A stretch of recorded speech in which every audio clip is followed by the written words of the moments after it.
Ну и в местечке забрел. Надо же.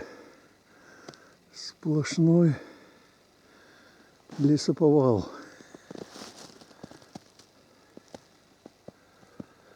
Ну вот как тут ходить?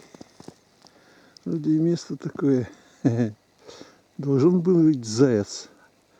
А ни одного следа. Ни зайцев, ни глухолей, ни рябчиков.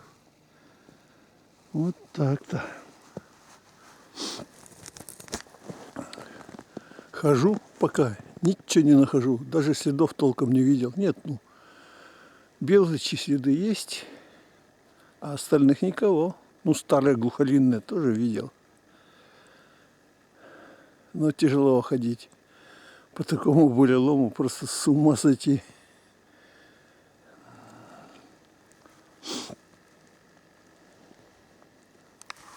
Какой выворотни всякие. Одним словом, ядреный.